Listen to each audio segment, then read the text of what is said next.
Today is Tuesday, October 17th, 2017. My name is Edna Sussman. I'm a reference librarian here at the Half Hollow Hills Community Library.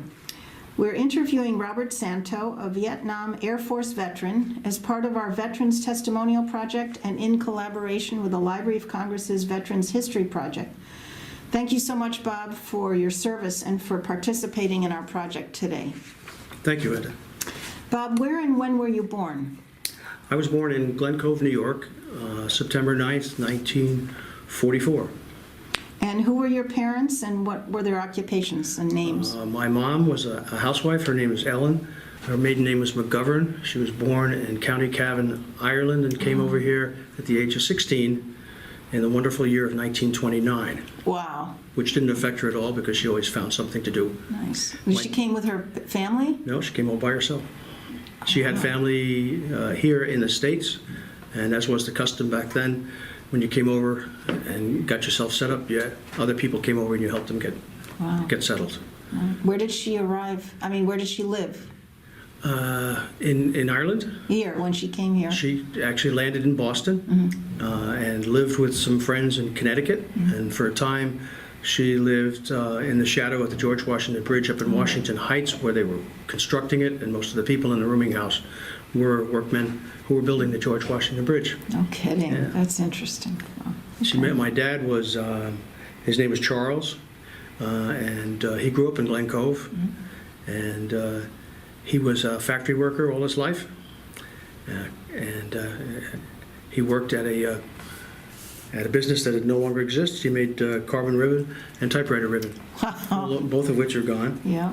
And his parents, Susan and Charles. Susan was from Czechoslovakia, and Charles was from a region of Europe that we're not quite sure what it would be called today, but we think it was Ukraine. Spoke 5 languages. Your father did? No, my grandfather. Your grandfather. But English wasn't really strong among those.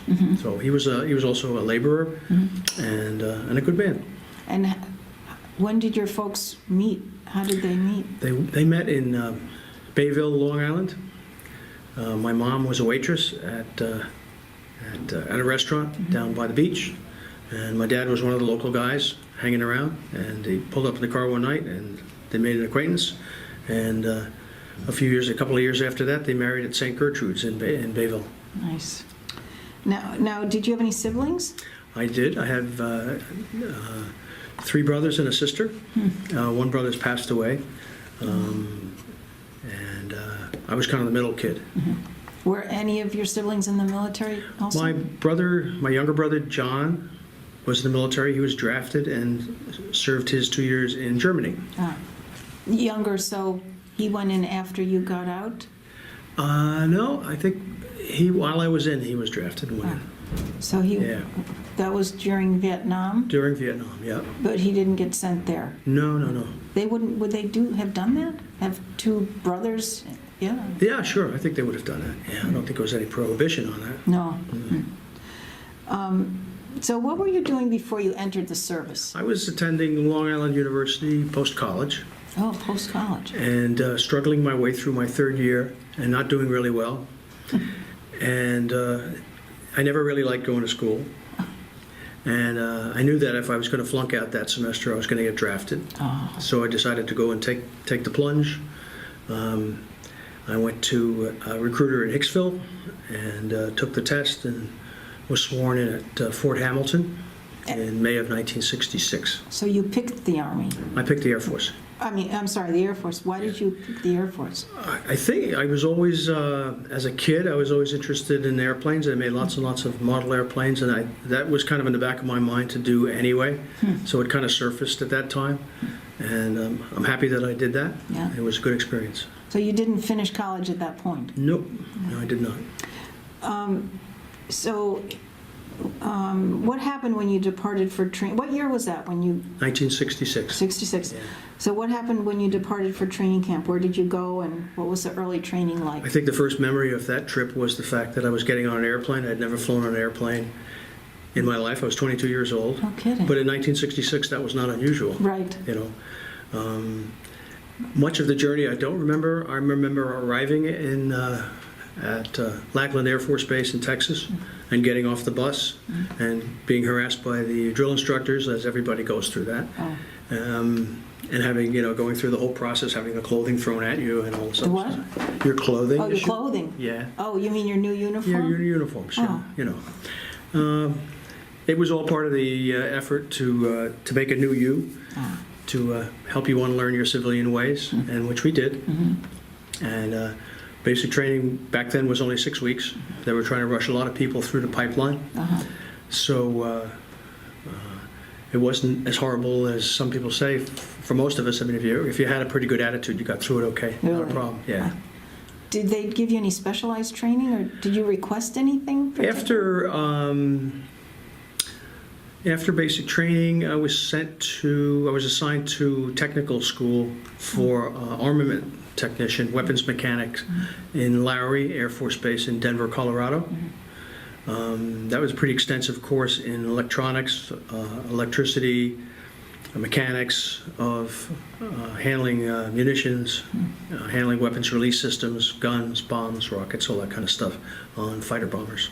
So was the goal for being able to repair, or just? You had to be able to repair the weapons release systems and the armament systems on the aircraft. You had to be able to load and maintain the munitions. And you had to do upgrades on the equipment as well. So we got a pretty good course in lots of stuff. How long was that course? I believe that course lasted about almost 6 months. Oh, really? Yeah. You were in Colorado Denver. the whole time? Yeah, Denver. nice town then. Really? This was back before the air was polluted. It was just beautiful. Yeah. It was just gorgeous. So, do you recall any of your instructors? What were they like? My drill instructors? Yeah. I'm trying to forget them to this day. Okay. What about the ones at the specialized training? None in particular, but I really enjoyed it. It was a nice atmosphere. Lowry Air Force Base is now, it's actually a museum on Really? the outskirts of Denver. I visited it not too long ago and visited the hangar where we did our training. Did it look That's the all. same? Just the hangar did, and the big old B-52 that stood outside. The gate is still there, and it brought back quite a few memories. Nice. It's I cool. bet. Yeah.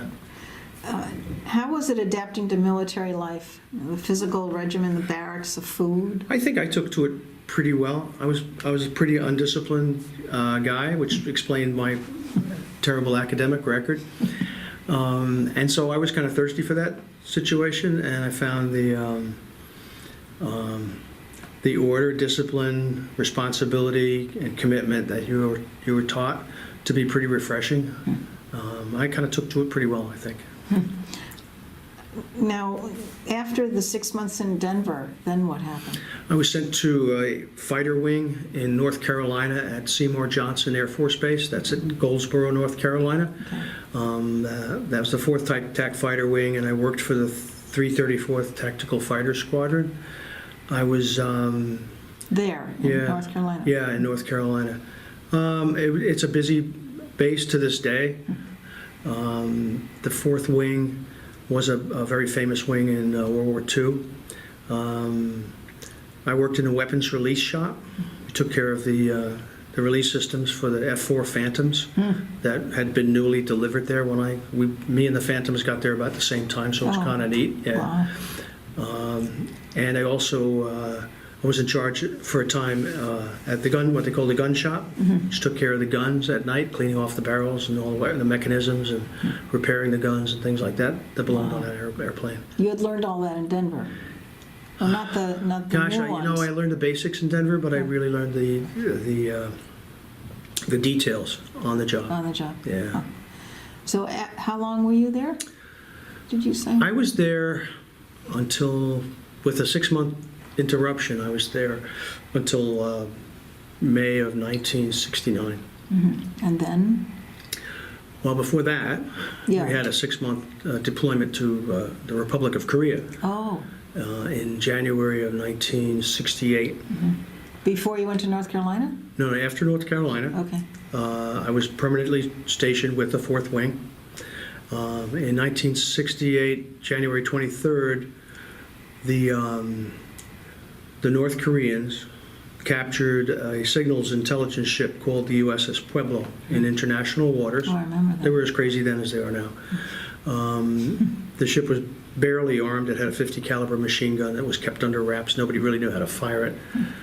We were in international waters, but the North Koreans, to them, their international waters extended 50 miles off the coast, as opposed to 12 miles for most nations. They Why is that? Why is that? They decided that? They decided Oh, that. I see. Yeah. They're thinking the same regime that we have now.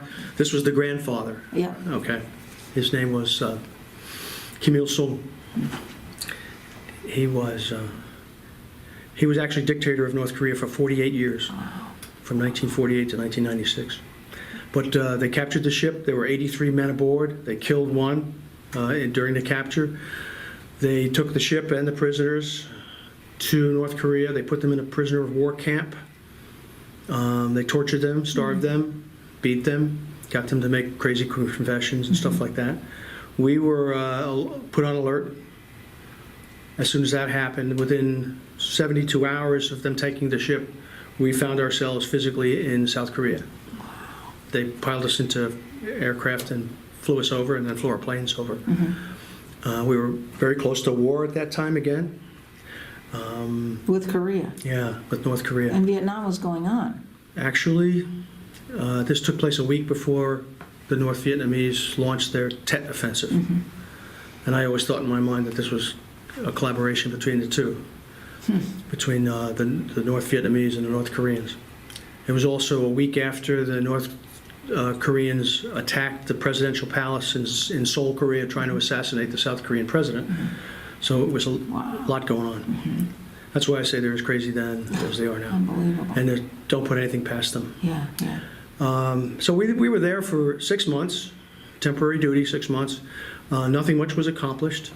What was the purpose of going there? The purpose was to try to get the crew released, to threaten them, to intimidate them. They're not easily intimidated. There were a lot of, it wasn't just us, I mean, there was a lot of aircraft, Navy, Army. Allied? Yeah. Oh, other branches. Branches that were involved in this operation. But nothing really ever came of it. President Johnson was president at the time. He was deathly afraid of the Chinese intervening like they had in 1950. He also had a war on his hands in Vietnam. I know I can't blame him for not taking the actions that needed to be taken at the time, but it's complicated. Yeah. You know. So at the end of the 6 months, we went home, back to North Carolina, and the USS Pueblo was still in a harbor in North Korea.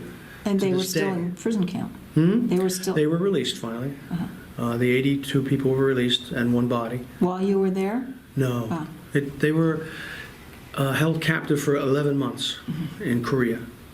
And they wouldn't release them until the United States admitted that we had violated their international orders, which as soon as they marched them one at a time across the bridge from North Korea to South Korea. It was a shameful thing. And once they were back in our hands, we immediately negated whatever we had said. We said it just to get our people back. But a pretty shameful episode. Yeah. And I remember it must have been 1996.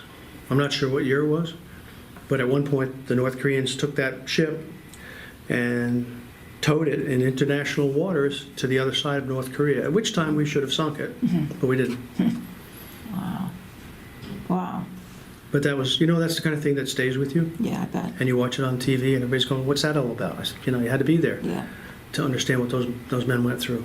So, Terrible. 11 months, you said. 11 months they were prisoners. Wow. Crazy stuff. Awful. Yep. So then, Back to North Carolina for a little while. Got back to North Carolina, I guess, in June of 1968. And a year later, they had asked for volunteers to go to Southeast Asia. And I had about a year to go in the service. And I said, well, why not? So I volunteered to go to Southeast Asia. I didn't know where that would put me, but And I didn't really know until they arrived, basically, where I was going. Really? They don't Because tell you? the orders just tell you you're going to such and such a combat support group, and you get on the plane and go, you know. Oh, I see. And, so I landed in Thailand. How long was your original sign up for? 4 years? 4 years. Okay. Yeah, you do 4 years active duty and 2 years reserve, Okay. inactive reserve. So, so I was pleased to find that we were in Thailand, and it was during a bombing halt.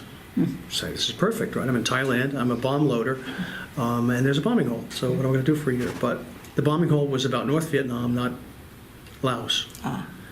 When I got there, they assigned me to a load crew, to be in charge of a load crew.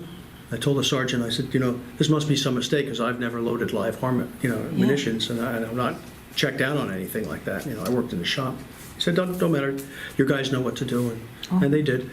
So So they taught you. they taught me, yeah. What did you have to do? The mission basically was, we worked with F-4s, Phantoms, and when you worked the daytime, you were preparing for the nighttime missions. When you worked at night, you were preparing the planes for the daytime missions. And you're basically downloading unused armament from the planes that come back, checking them out, making sure all the systems are right, and then you're uploading the bombs, CBUs, guns, rockets, napalm, whatever was on what they call the frag for that night's mission. The frag is the setup that each plane is supposed to carry, Oh, I see. based on what mission they're going to be taking part in. And then you also had end of the runway duty, which meant they would send weapons personnel out to the end of the runway and arm the weapons before they take off. While they're still taxiing around, they can't be jettisoned onto the runway until you pull the safety pins. So that's Oh. done at the end of the runway, Right before they take right off? before they take off. Oh. Yeah, so that to prevent accidents. And it was day after day after day of The that. same. Oh. Yeah, we worked exclusively, we worked 12 hours a day, 6 days a week. Sometimes if things got real hot where they were operating, we'd be working 7 days a week, 12 hours a day. Wow. So, and do what you got to do. What, was this a big base, or where were you? We were at a place called Ubon Ratchathani. It's in the northeastern part of Thailand in the region called Isan. We were located about 45 miles from the Laotian border.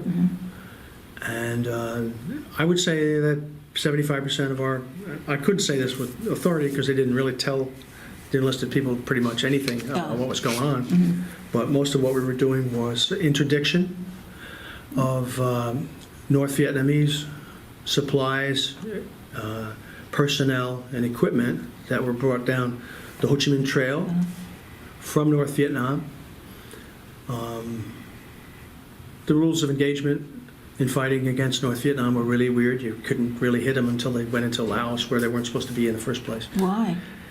We had some very strange rules of engagement back then. Oh.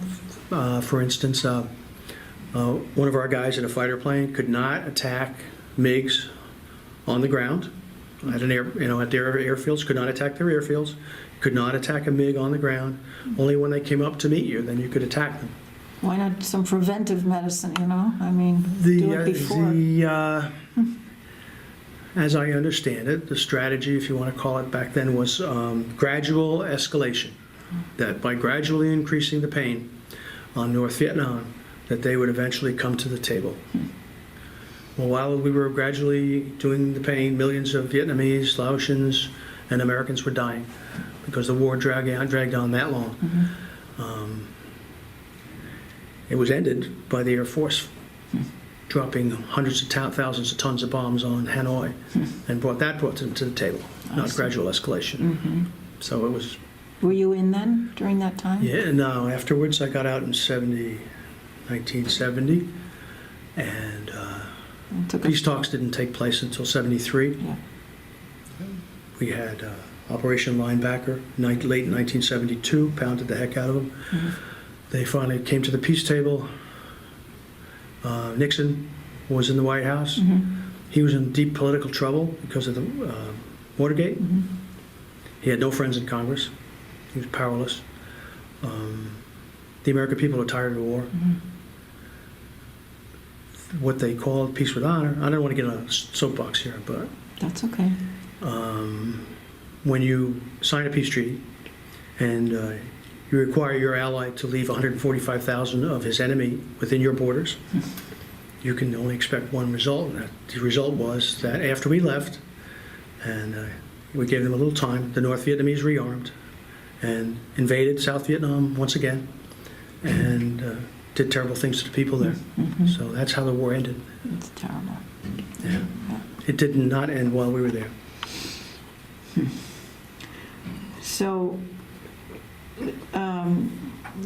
did you actually see combat casualties and destruction, or you were? No, fortunately. I mean, we had a couple of incidents where we had sappers come in.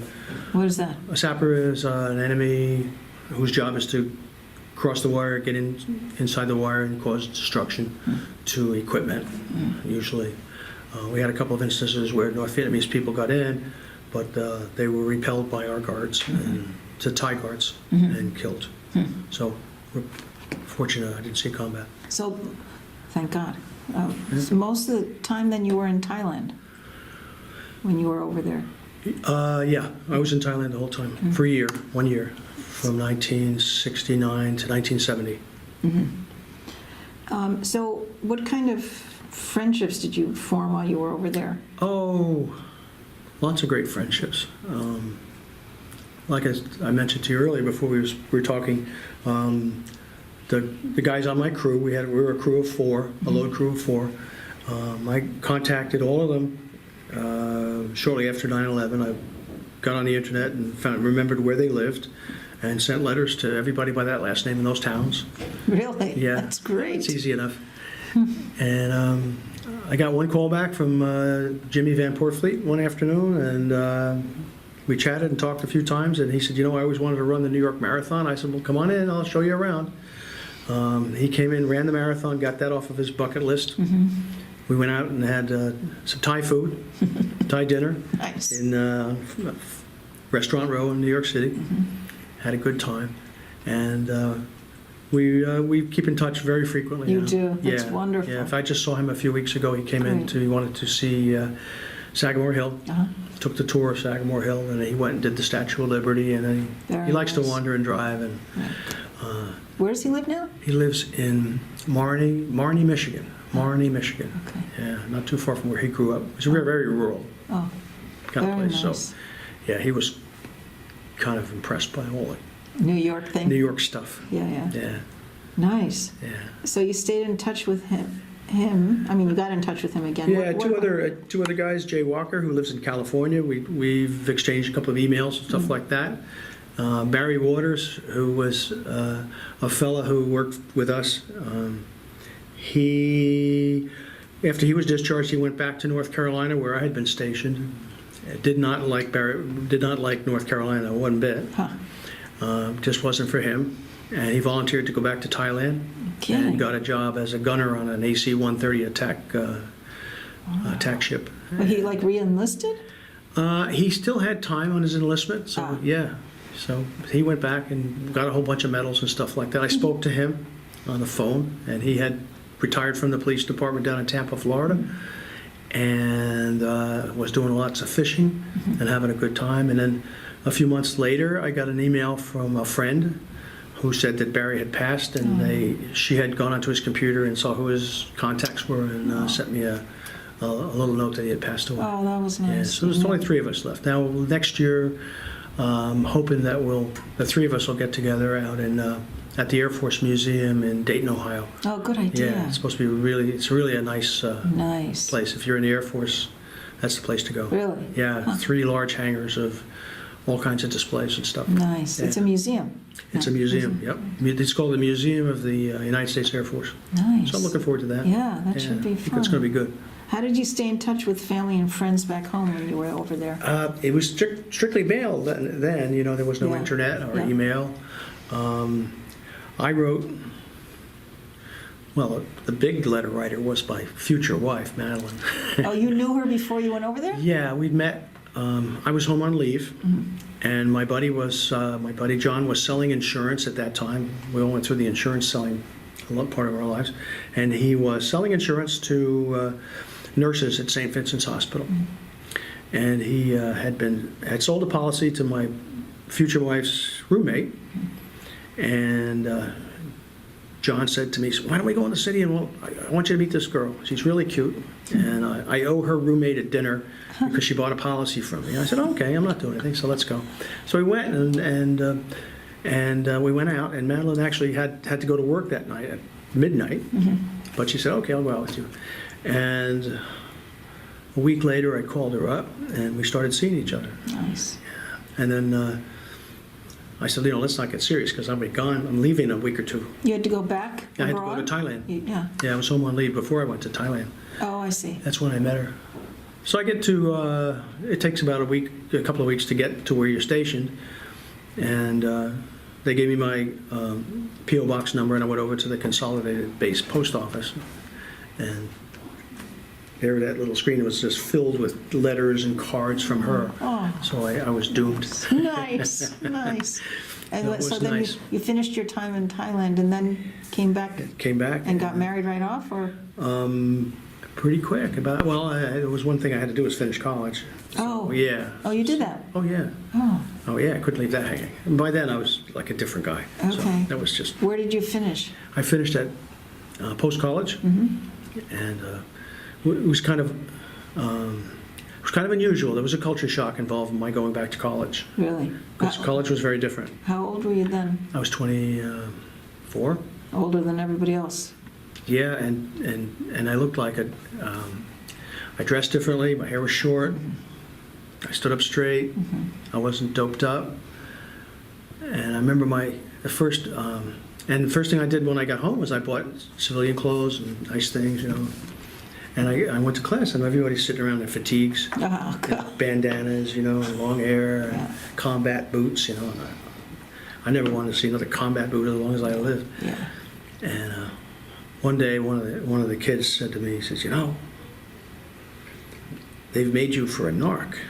They No. thought I was a narcotics agent. Oh, you're kidding? Yeah. I said, "Well, you just go ahead and let them believe that, okay?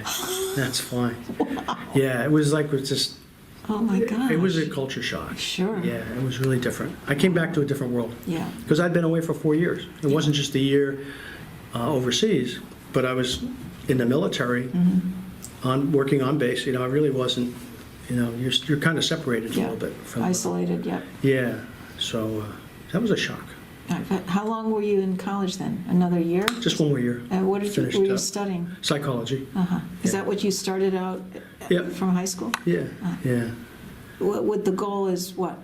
I thought the goal was to be a therapist, but the Air Force took care of that. Okay. Yeah, I didn't need a therapist after that.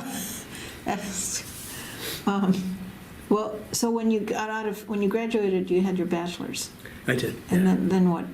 What did you do with that? I did went you and got use a it? job that had nothing to do with my college education, Really? of course. Yeah, yeah. Doing what? I went to work for a company. What was my first job? Oh, actually, I went to work for Lord & Taylor, department store in New York. Oh. Yeah. There wasn't a lot of, like there is now, thank goodness for now, where you could get employment counseling and resume help. And Right. There wasn't anything. You were just cut loose, You were back in your neighborhood, basically. And I didn't have any networks at that point. You weren't married yet either. No, No. I was close to it, though. Yeah, once I got the degree, it was Okay. hire the whole. But yeah, it was, you didn't really have that support system. Nobody briefed us on our VA benefits, Oh. educational benefits, and nothing, so and there was no place to go to learn about those things. So I went there and I took a test and they said, "Okay, we got a guy who wants to hire you." And I said, "Great, I'll go." Just that's the way it was. And I took the job and it was good, And then after that, I met some salesmen in the business, and I found out how much more money they were making than I was making. What was your position there initially? I was just like a department manager in a store. And I said, "Well, I want to do what you're doing because you're making a lot more money." So then I got a job with them, Salesman. sales. And I pretty much was in the clothing business until I retired, Oh, working for okay. several different companies. Oh, okay. Yeah. when did, so let's go back. I skipped ahead too soon. That's right. Did you ever have off-duty time? Sure. When you were over there in Thailand? Not a lot in Thailand. Like I said, we were working 72 hours a week, so. Yeah. And I was mostly working nights, so it was just trying to sleep during the day. You slept could. during the day. Yeah. You had to. Yeah, but when you had a day off, you could go downtown and You sample. did? Yeah, sample the Thai food. When there wasn't a cholera outbreak or anything like that. Yeah, they had that stuff too. But I enjoyed the people. Really? Yeah, they're so friendly. Really? Just smiling and welcoming and peaceful kind of. Really? There was a Buddhist kind of a culture. And I was very impressed with the Thai people and the ones I've met since then, even over here. They're really very accepting and nice people, giving kind of people. And I love the food. Well, mostly I ate what they call cow pot, which was the basic Thai staple, which is rice, vegetables, and chicken Oh, and egg, all stir fried up. And I still have it when I can get a Nice. hold of it. Yeah. yeah. In Korea, we were very close to the economy in Korea because we lived in for the 6 months I was in Korea, 5 of those months I was in a place called Gwangju, which back then was a pretty small town in the southwestern part of Korea. And we were living in tents, basically. There were no facilities for us. It was a small South Korean base that were not ready for 4,000 American GIs. Wow. So they put up tents and stuff, and we lived there. How about eating and showering and all that stuff? They erected places for you to do that? Yeah, there's construction people, they're similar to the Seabees. They're what they call Red Horse battalions who will go to remote areas, put up housing, which are basically like plywood shacks and tents where you could have 6 or 8 people in a tent and, and showers and stuff like that. Yeah. Cleans and all that. Huh. Yeah. So we spent time. That was very interesting, Gwangju, because I remember the first time I went downtown, it wasn't really anything set up for us like restaurants and things like that, but just to walk around and see the people, and they'd all looked at you like, the heck is that? Because this was a long time ago, and they didn't see Westerners very much. And we were a long way from Seoul. And I'd never forgot this old guy came up to me and had a long beard, and he had the traditional hat and the gown on it, and he had tears in his eyes, and he came up to us, he said, thank you, thank you, thank you, thank you, thank you. And I go, what for? He said, thank you for saving our country. We haven't seen you in Seoul in 15 years, And he hadn't seen the Americans since we left in 1953. To thank them, you mean? Yeah. And I said, I hadn't, I don't think I had a sense of history then that I have now. So, I knew I was in a bad place, but I didn't really understand the history of the place as much as I should have, I guess. Yeah. We never do. No. You get it really in deep hindsight is when things start to add up Yeah. in your life, and then you kind of comes together. Yeah, but I never forgot that guy. That was a nice thing for him to do. Yeah, he was all agitated. Wow. Yeah, but he saw, they used to call us round eyes. Really? Yeah. Oh, because theirs are not. I get it. And we always, you learn these things, but to them, we looked angry. Why? All the time? Because of our eyes. Oh. Yeah, and the children would run away. Oh, wow. Yeah. I never heard that before. Yeah. And that's the way it was. How do you know in a country, Far East countries like that, who's friendly and who's not? Oh. And even in Thailand, I mean. Yeah. Yeah. Well, yeah. I mean, where we were, it was, like I said, it was in the northeast. So we're bordered by Laos, and Cambodia is down to the south. Laos comes up around this way. A lot of the people in Ubon at the time were of Laotian and many of Vietnamese descent. So there were Thai communists who I met. But it is hard to tell. Yeah. That doesn't show, I don't think. Yeah. I mean, how do you know when a How do you North know? Vietnamese infiltrates across? Yeah. You're not going to. First of all, they weren't wearing uniforms, Okay, yeah. Not to get too political, but the Viet Cong, if they existed today, would be considered terrorists because that's what they did. They wore no military uniforms. They had no right to any Geneva Convention protections. They were terrorists. Wow. And you can ask the South Vietnamese villagers what they did to them. Terrible. Yeah. Now, when you went into town, the rare times you did, Thailand or Korea? either one, I mean, you felt safe? Yeah. Oh, yeah. Yeah? Yeah. Because of that, they were very friendly. The Thai people were very friendly. And plus, every third person you saw on the street at that point was an American GI. Anyways. Is that right? Yeah. So. Oh, okay. And they were happy to see you just because we had lots of money to spend. Oh, I see. Also. How's the weather there? Hot. Always hot? It was either hot and damp or hot and dry. Oh. But they had 2 seasons. They had a wet season and a dry season.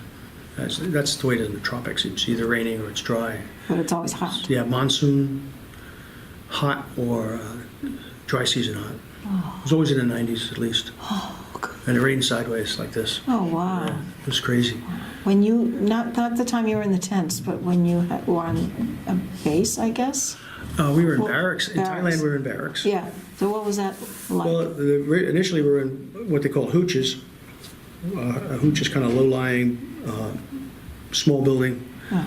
that might hold a dozen people, and it's pretty well ventilated by just air blowing through it. And I lived in there for a while, and How many men in a barracks? In a hooch? Yeah, in the hooch. about 10, I guess. Okay. Yeah. And then they had also barracks, 2-story barracks, which are like what you'd imagine a barracks are like, open, and you lived in bunk beds, and there was no air conditioning or anything like that. It's just hot. No fans. Yeah, fans. Oh, fans? They're blowing hot air around. Oh, Yeah. wow. How many men in a Oh. barracks? Was it a huge place? 50 or so. Oh, wow. Yeah, big buildings.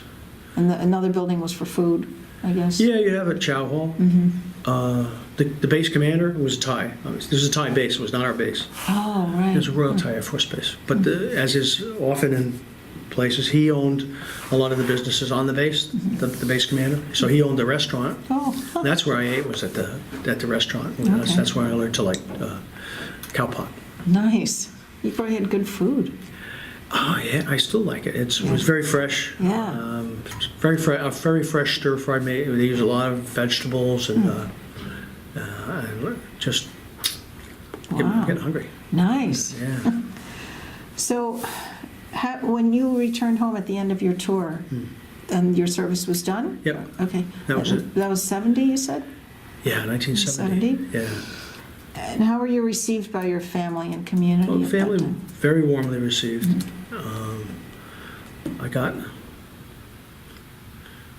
Madeline met me at the airport. Oh, They didn't have these big hoopla things at the Right. airport. You came home by yourself. Basically. Okay. You were always with your buddies, and then you came home by yourself. So you flew home commercial. Well, you flew from your base, your remote base, back to Bangkok in a cargo plane, and then from Bangkok, we flew to San Francisco in a charter airline, oh, which was all GIs on it, and then I did my separation, and their re-enlistment attempt. oh, yeah. Yeah, There was it no was way you funny. wanted to do that? I couldn't stop smiling. It was just Oh, really? keep. You were glad to Nah, leave? I was not going to re-enlist. Okay. And then I flew home commercial to LaGuardia, and Madeline was there waiting for me, and that was really cool.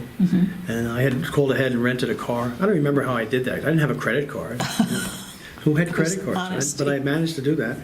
And I reserved a car, and I drove home, and my family was there, and everybody was real happy to see me. Nice. My friends, some of my friends were cool, and others were very indifferent.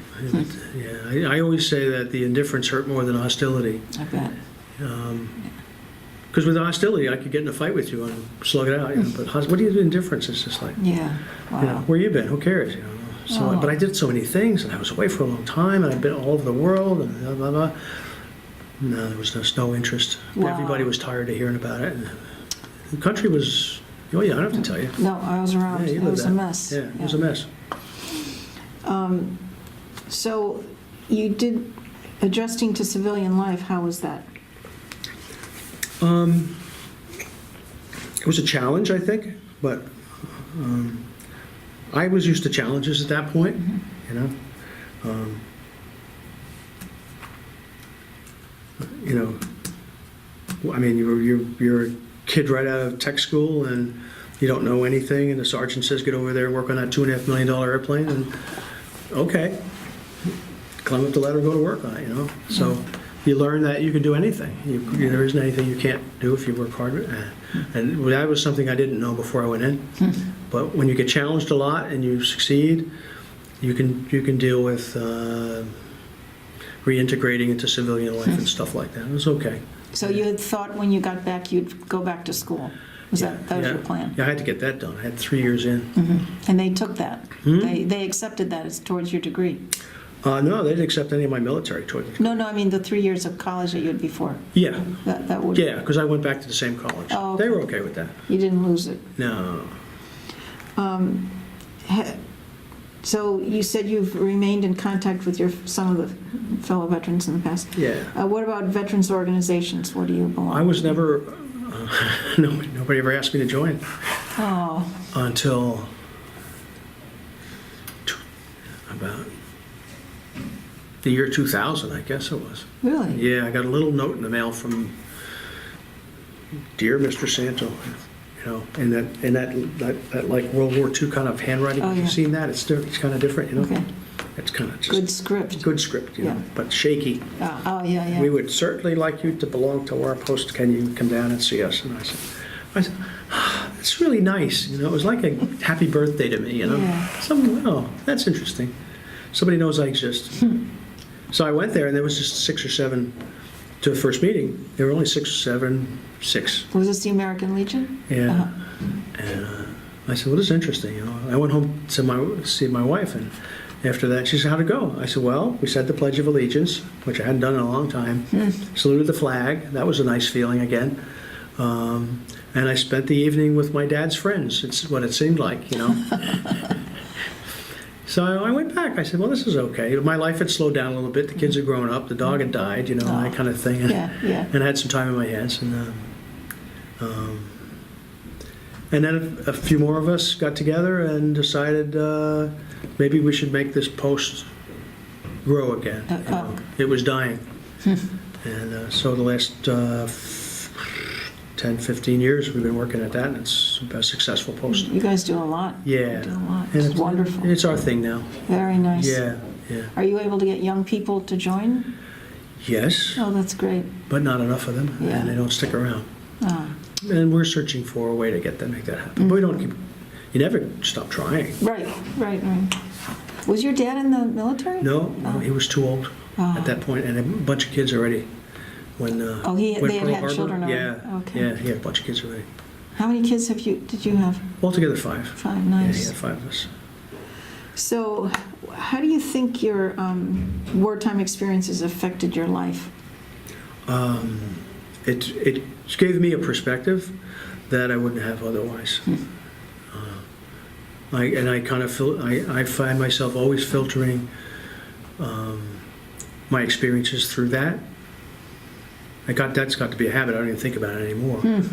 But if I hadn't had that, I don't think I would have turned out very well at all. Really? I don't think so. So it was a pretty. I've got the ability to commit to things now. I feel a sense of responsibility, skepticism. A lot of people think that, make the mistake. I was talking to somebody about this the other day.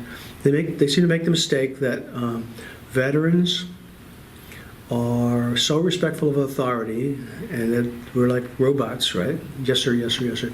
But we're the most skeptical people you'll ever meet. You think, really? Yep, I think so. Yeah, because we see the result of the mistakes. But at the time you're in, you follow completely. Well, sure. You have to. Absolutely, you have to do that. But they don't teach you how to think either. Ah, You know, and war, after all, is a symptom of mistakes. War doesn't happen on purpose unless you're on the wrong side. Certainly, the mistakes of diplomacy, the mistakes of politics, mistakes of strategy, whatever.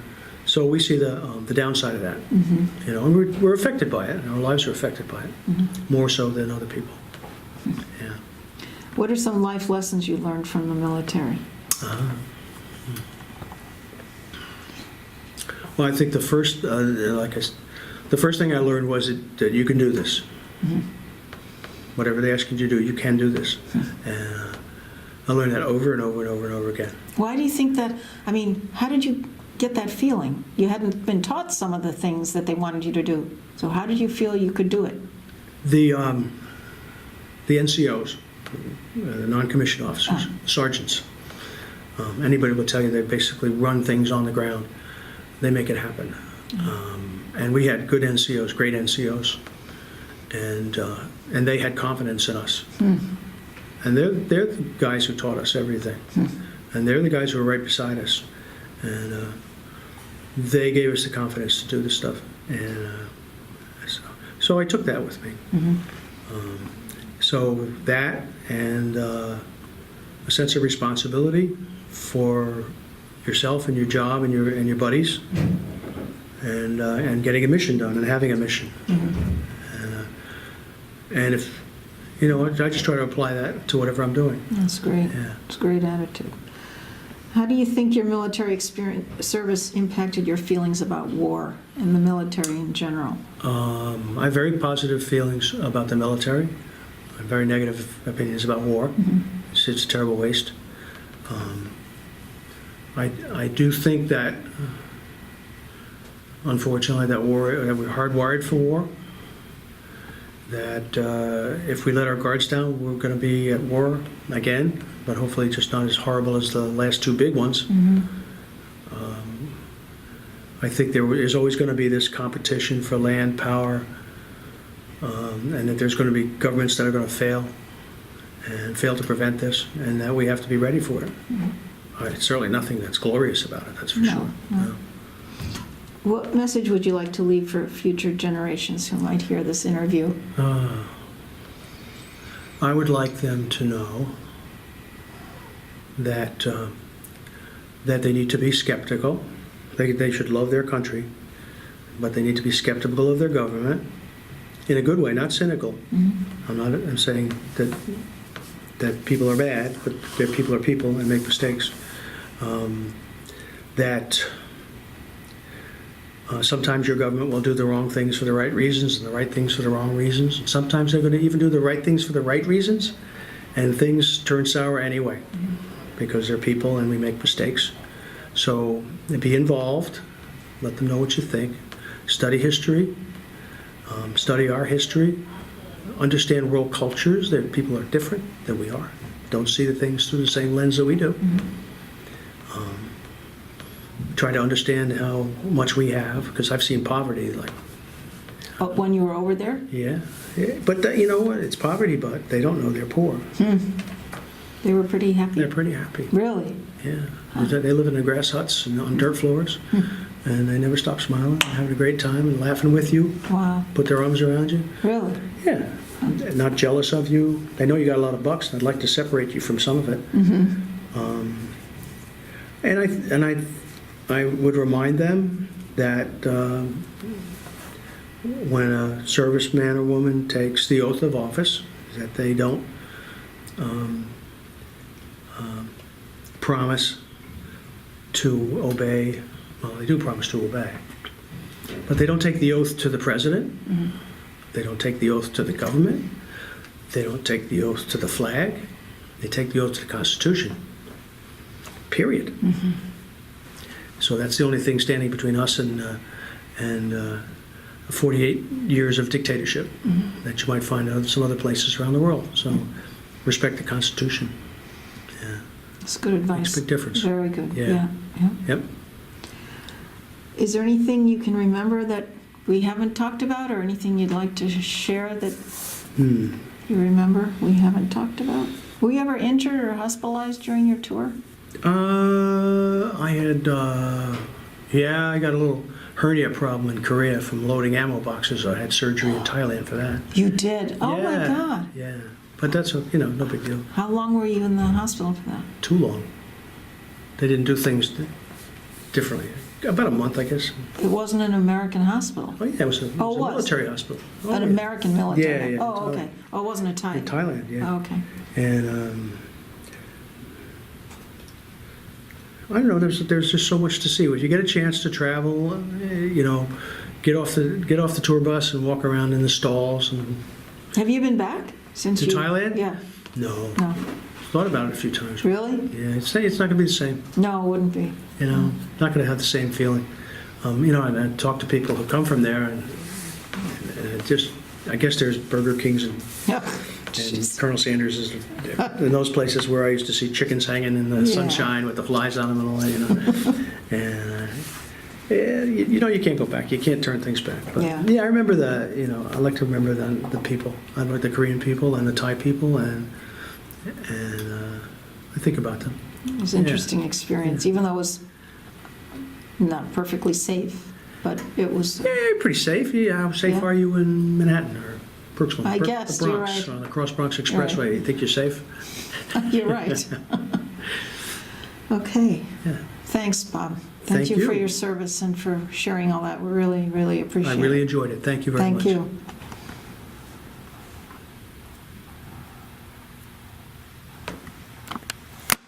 Is that a wrap? It's a wrap. Oh, whew.